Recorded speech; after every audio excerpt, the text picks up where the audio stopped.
honestly, we can't see that block enough. We were debating this in the newsroom. Is it a block? Is it a steal? I mean, either way, it was just incredible. And we just heard a lot of accolades, but Frank Vogel might have summed it up the best when he said that was just a special play by a special player. And that play was just one of the many highlights Ja has had in Los Angeles this year. So in the same game, Morant showed off those rockets in his Cavs again, skying to finish the alley-oop pass from Desmond Bane. And Ja finished with 16 points in the Grizzlies eye at the rim over the Lakers. And then, cast your minds way back in October against the Lakers. Ja finishes with an acrobatic up and under Malika. Anthony Davis. That is the definition of jelly. And Kent Bazemore, too.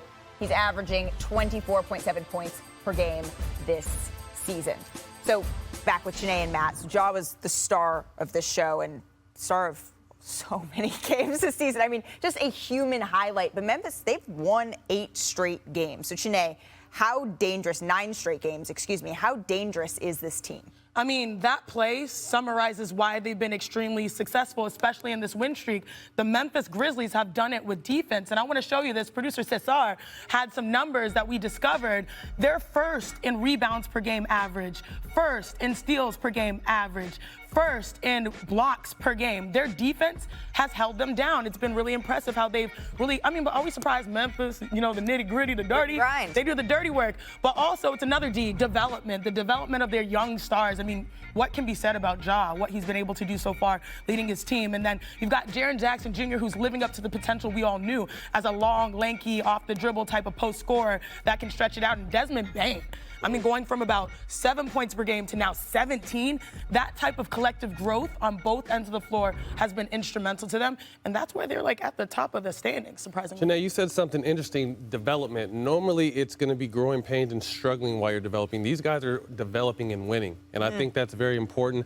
This is a very dangerous team, and if things kind of stick to the way they are, I couldn't imagine what the second round Golden State versus Memphis will look like in the playoffs if things stay the way they are. But this is a young, hungry team that plays hard on both ends of the ball. And anytime you play hard on both ends of the ball, all those stats you just pointed out, Chiney, those are all hustle. You got to want to rebound. You got to want to get steals. You got to want to, whatever the third one was. Win. That's all. That's all effort stuff. You know what I mean? So offensively, they got a 3-headed monster with Morant. Brooks obviously out with a sprained ankle, but we know what he kind of made a name for himself in the playoffs last year. And then Desmond Bane, huge improvements on both ends of the ball. So he just makes this team that much tough. This is a very deep team. 5 guys averaging double figures.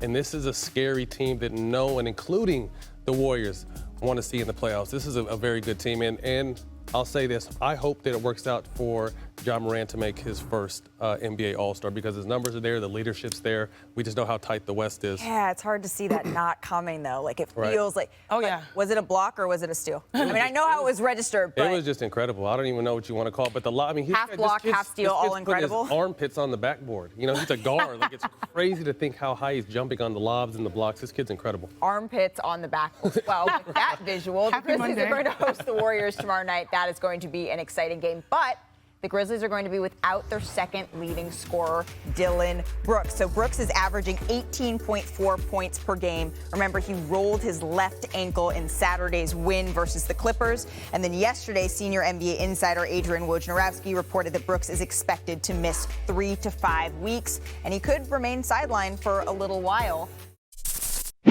Thanks for watching ESPN on YouTube. For live streaming, sports, and premium content, subscribe to ESPN+.